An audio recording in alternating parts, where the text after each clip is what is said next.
It's 6 wins from 7 games for Tonda Eckert as the new head coach of Southampton Football Club. Well, 2 as the official head coach, but 6 wins out of 7 is very, very good. And it has put the Saints, has put us within a point of the playoffs at the time of recording. There are more championship games this evening. 4 home wins in a row now, and Adam Armstrong has made himself the top goal scorer in the Sky Bet Championship. He is on unbelievable form at the moment. He is playing, without question, his best football. Players have been transformed under this manager. Though we did throw away a 3-goal lead last night, we need to manage games a lot better, don't we? Give me all your thoughts and all your reaction in the comments box below. We are going to be rating each player out of 10, and we are going to be chatting about the team, Tonda Eckert, and what goes wrong in the second half of games, because we certainly don't play second halves like we start games, because we start out of the traps. We play some brilliant free-flowing football. We look like a Premier League side going forward. We are rampant and we are blowing teams away. And the only way you can talk about last night is we blew them away. And first half performances under Eckert have been quite incredible. We put 5 past Charlton in the first half. We put 3 past Leicester City in the first half a week ago. We put 2 past Birmingham in the first half and another 3 last night. So whatever Eckert does in preparing his team for games is exceptionally good. What happens in the dressing room, or what happens at half time, would be interesting, because we don't start second halves anywhere near as well as we are finishing first half performances, because it's a contrast last night. It was a game of 2 halves. I called my instant reaction a game of 2 halves, and it was totally, wasn't it? Because we were so good, like a Premier League team going forward. They were that good. We attack with such intent. We get players up the field. Cienza's coming on the inside, going on the outside. Fellows is doing the same. You've got Azaz just linking up play. You've got Armstrong dropping in, and you've got lovely little patterns of play happening all over the pitch. And then you've got a standout performer at centre back at the moment, and I can't believe his form and where it's come from. Is Taylor Harwood-Bellis's performance on the right-hand side of the centre-back position is so much better. We spoke a lot about the tactical setup in my tactics show last week, but though the system looks very similar on paper to what Will still had, it's very different in play and when we're playing. We look very different to the way that Will still use the system. And that's credit to Tonda Eckert, but it makes you question what Will Steele was doing. And a lot of people have asked me, what on earth was he doing? How was he not getting these performances out of fellows? How was he not getting Azaz doing what Azaz is doing? I just think we're arriving at games so well prepared and so well focused. The manager has got it bang on. Credit to him for getting that right, but he has to now work on the second half performances and getting that over the line. Defensively, I still feel we need to be a lot better as well. I think defending crosses we need to get better at. There's a lot that can be improved upon, but all in all, I think we are massively going in the right direction. But there is a few alarm bells in terms of like substitutions and the amount that was made last night. It could have cost us. It could have, but it didn't. We'll talk about what I think also about the squad in a minute, because there's one player that's sort of not in the frame at the moment. And I think the doors may be open for him actually at this moment in time. But I'll come on to that very shortly when I start talking about wingers. But I want to start with Gavin Bazunu in goal. Player rating time.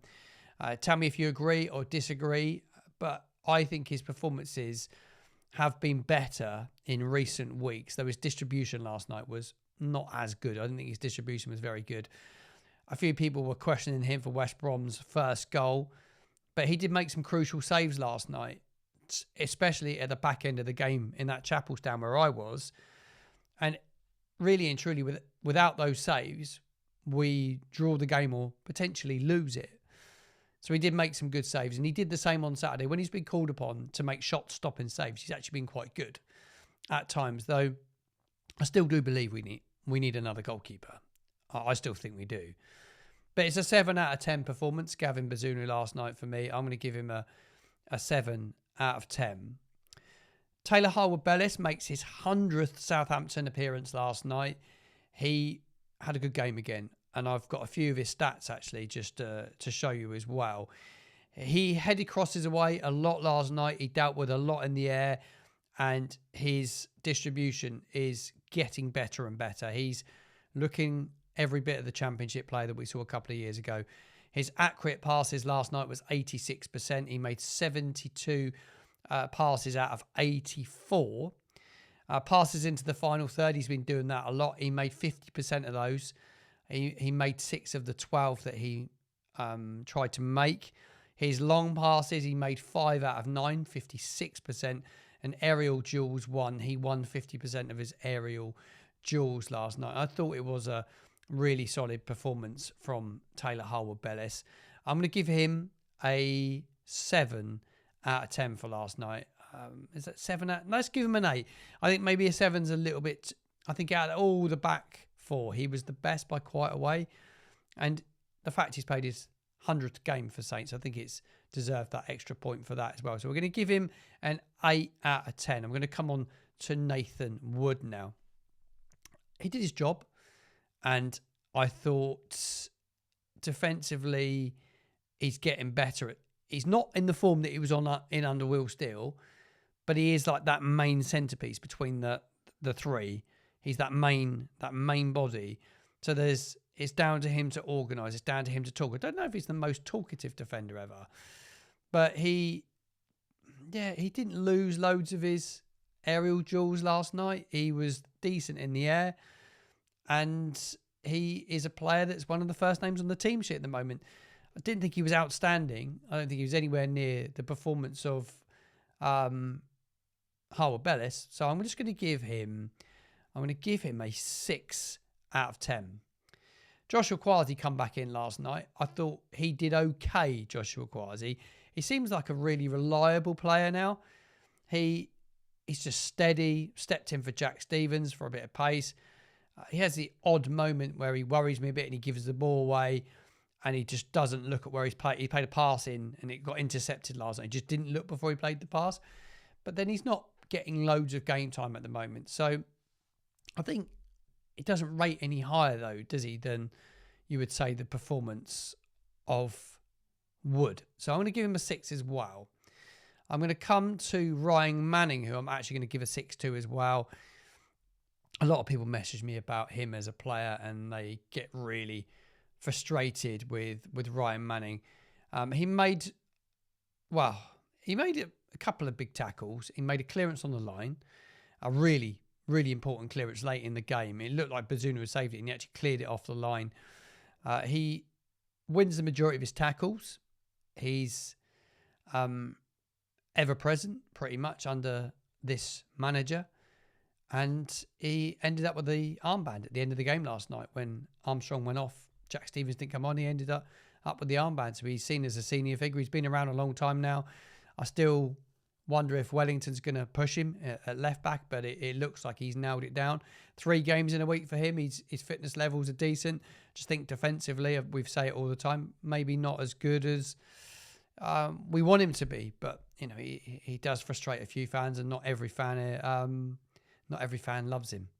Let's be quite honest about it. Right, I'm going to come on to one of my more standout performers last night. Tom Fellows played against his ex-club. I was hoping that he was going to score.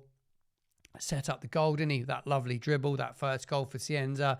Picked it up, did similar to what he did on Saturday. The most unbelievable dribbler of a football. Can't believe we picked him up for what we picked him up for. It's an absolute steal. And he did go down injured in the second half, and he was sat in the 18-yard box in front of me, whether he's holding his hamstring, his inside groin potentially. But he's been a really important player in the team, and I hope he's fit for the weekend, because I don't see anybody pushing him really. And like Ryan Fraser come on last night, and he's just not that Tom Fellows type player. The other player we have at the club that's not in the frame at the moment is Edozie. Does Sam Edozie have a future? I said about it at the top of the show. There's a player I want to talk about. Does Sam Edozie? I think it's almost a door maybe for him now, because the way we play under Eckert may suit Edozie. Give me your thoughts to that one. in the comments box below. Would you take Sam Edozie back in the matchday squad? I think we will see him. I think we will see him in the next couple of weeks. I need to give a rating to Tom Fallows. I'm going to give him a solid 8 out of 10 for his performance last night. I thought he was good. One of our better performing players. Right, Flynn Downs. Second game in a week. I thought we had a far better game last night. He had far more touches of the ball. Moved the ball around a lot more last night. Didn't really give it away neither. Makes all his passes count. He makes good tackles, and he is the sort of player that was tracking back last night and really trying to hold things together. Certainly in the first half, it gets missed out a lot when we're playing fast and fluent. But when we need him more in those second halves where we need to control the game a bit more. And I thought Yanda's legs looked a bit tired late in the game last night. But Flynn Downs, for me, is a 7 out of 10 performance last night. Probably his best performance since the Liverpool game. I thought he played really, really well. And talking to sevens, I'm going to give Casper Yanda a 7 as well. I love Yanda. I think he's good. A lot of fans talking about him on the fan cam last night. He gets on the ball all the time. He goes and picks it up from the defenders. He played a little bit further forward last night, and with the way we set up, Downs just sat a little bit deeper and let him go forward a bit more. And I think as Downs gets fitter, it's quite a nice combination. Those two come off with about 20 minutes to go, and then we didn't quite look the same once Yanda went off the field. But I'm going to give him a 7 out of 10. There's a lot of 7s out of 10 tonight. Finazaz, thought we had a quieter night last night. Lovely little ball that he played for the second goal. It was beautiful. Adam Armstrong's second goal, sorry. I was thinking about it. Just the way he kind of looked the other way, then played the pass. I thought it was good. He is in really good form for us at the moment, one of our best players. He is a really important player in the way that we play. Though he doesn't always make all his tackles count, but he's not the sort of player who's going to go make a shed load of tackles. But I'm going to give him a 7 out of 10. I think I can't give him any more than Yanda or Downs. One man that I can give more for, I think, and you'd all agree, is Leo Cienza. We rave about him every week. Not quite the player of the match this week for me. He got his first goal at St Mary's Stadium. It was a brilliant goal, brilliant team goal, one of our best goals this season as a team. And we scored some really good goals, team goals. Picked up a lot of fouls last night. I'm surprised the bloke hasn't had an ankle injury yet, because the amount of times he gets fouled is just unbelievable. And once he come off, we weren't quite the same team. I just don't think we quite look the same once he leaves the field of play. Adam Armstrong, for me, is my player of the match, my man of the match. I'm going to give him a 10 out of 10. He is the championship top goal scorer with 11 goals at this moment in time. He has really, really kicked on under Eckert. 2 decent finishes. His movement off the ball, the runs he makes, everything that he does off the ball is really worth watching. If you're there at the games, watch where he's running, and just he's always looking to give an option. He's really intelligent. I like in the I've spoken about him a lot. I spoke about him a lot in the tactics show.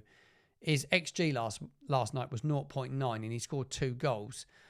Three total shots, 3 shots on target, 3. He had 26 touches, unsuccessful touches, 4, and he only gave away possession 8 times last night, which speaks volumes of his performance. He is, without question, my player of the match. Get involved in the comments box below. Give me your player of the match last night. But Armstrong is playing that role really well, and we just have to hope and pray that he doesn't get injured. I'm waiting for Cameron Archer to come on and show us that he can play in that role and do similar to what Armstrong's doing, but I just don't think he will. Archer come on last night, and we need to come on to the substitutes. He didn't. I don't think he looked quite as good as he looked against Birmingham at the weekend.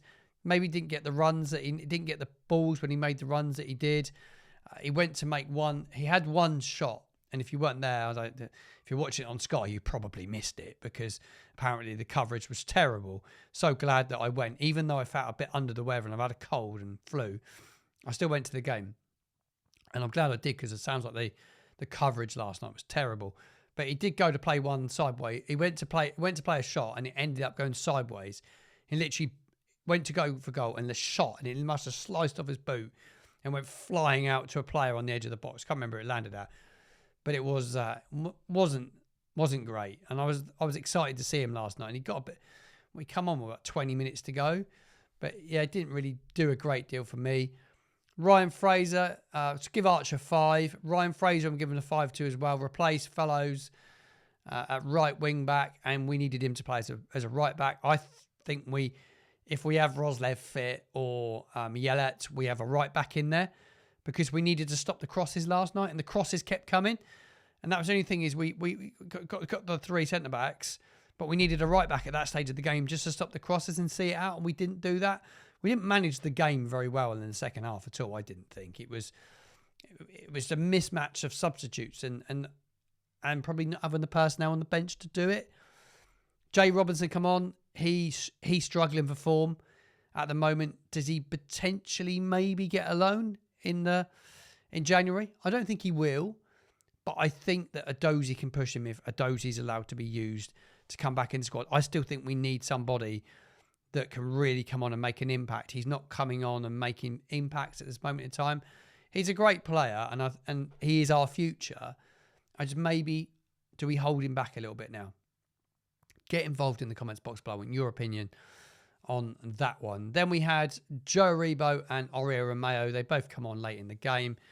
Aribo, about 5 minutes to go in the game. I can't really give him a rating. Aurelio Romeo, so just give him a 5 for just going on the field. Aurelio Romeo could have done with him a bit earlier to control the game, I would have said. That midfield maestro to kind of pull it together when we really needed him. I think it would have been a substitution that we could have done with we could have done with it with about 15 to go. But he literally goes in and makes tackles. I think he got booked last night, by the way. Romeo, I'm pretty sure he did. Need to fact check that. Somebody could do that for me. But Romeo, yeah, just give him a 5 out of 10. Whether he's going to get some more game time once we go to Norwich at the weekend, that will be interesting to see. Saints now have scored more championship goals than anybody other than Coventry City. Coventry have scored 50 championship goals. Southampton 34. And the two teams go head-to-head in a week's time. And I cannot wait for that one. I'm sure you guys are all very much looking forward to it as well. Our next opponents, obviously, are Norwich City. We're going to preview that one on the channel late tomorrow. I've got a guest joining me for that one. Bleed Norwich are going to be on the channel. Going to give us the inside scoop on all things Norwich City. They've picked up a bit of form. I was looking at their recent results, actually, just before I came on to do this show. They drew last night with Sheffield United. Good result at Bramall Lane. At the weekend, they were beaten by Watford narrowly. It was a 3-2 win.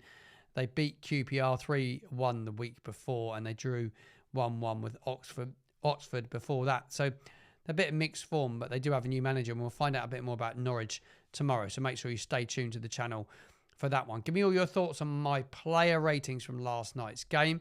What must happen going forward? What must Saints do better in second halves? And what is going wrong? What is it about the second halves? Is it the substitutions? Is it because we've totally blown teams away in the first half and we've took a foot off the gas and got a bit complacent? Maybe. I don't know what it is. I think it's a combination of I don't think it's fitness level, so I think we look quite fit. I just wish the substitutions that we were making were making an impact and not making us weaker. I thought that substitutions last night made us weaker, and that is my major concern at the moment. So the squad, maybe just the balance. January coming, a good opportunity to strengthen it up and mix it up and bring in ship a few out because we need to thin out the squad. Maybe just bring a bit of quality in, or bring Edozie back from the cold. I know he's coming back from injury. I do think he is definitely an option for Eckert going forward with the way that Eckert's playing. Loads and loads and loads of positives under this manager. Loads of positives to the way we're going about things. We're a point from the playoffs. We are right back in the mix now, and that is the most important thing. Norwich at the weekend. The 3-game week, I don't like. I hate 3-game weeks, and I hope that we rest and recover. Playing on a Tuesday will help. Rest, recover, get ready, go again Saturday, and hopefully we can go get 9 points in the week. I predicted at the start of the week we would. So I hope we do. I'm going to do a watch along live actually for the game on Saturday. So you can tune in. I'm going to do a pre-match build up. Starts at 10 a.m. right the way through to the game at midday. There'll be a post-match as well, post-match reaction. We'll go out and I'll be live again. There'll be a few gaps in between, but I'm also going to go live and do a bit of a roundup of all football during the afternoon, and then we may do a little sort of like Q&A sort of late afternoon, early evening, whilst we have the Premier League game on in the background. So you can join me on Saturday. I won't be at Carrow Road this weekend.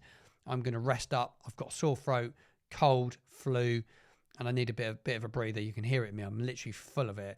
So I just need to give myself a weekend and get ready for the Coventry game. I am so looking forward to watching Coventry and Saints in a week's time. I think it's going to be a cracking game. I really, really do. But one thing for sure is Cienza, Armstrong will need to play longer. They will need longer. They will need to play all game. And like Armstrong last night, it's on a hat-trick. And they're trying to manage his minutes because obviously we've got the game the weekend. He's on a hat-trick and no player has scored a Saints hat-trick. I saw it last night on X. Since, I think it was 2016, Sadio Mane. How ridiculous is that stat, by the way? I couldn't believe it when I heard that stat. Absolutely unbelievable. So, minutes on players will be managed again Saturday, but you've got a whole week to recover before we go into the game against Coventry. And I think the Cienza, you need him for the whole game. He's coming off quite early in games. Armstrong coming off early, and it does break up the rhythm of our team. But we do need to start the second half better. I do think Eckert will sort it out, and he's got time to do that with a whole week next week. Really, really hope you've enjoyed this show and get involved. I want your opinions. If you haven't got a Google account, get a Google account. You can then become a subscriber. That's a Christmas present to me. If you could do me one massive favour this Christmas, this festive period, this holiday period, become a subscriber to this channel because it massively helps. Please, please, please smash a like on the video. And then if you've got a Google account, you can get involved and type away in the comments box below and give me all your opinions. We've got a huge community that is growing around the Football Martin channel. It's an absolute privilege to bring you this show. I hope you've enjoyed it as much as I've enjoyed sitting here speaking about the team that we love. I will see you again tomorrow for the pre-match build-up of Norwich City versus Southampton.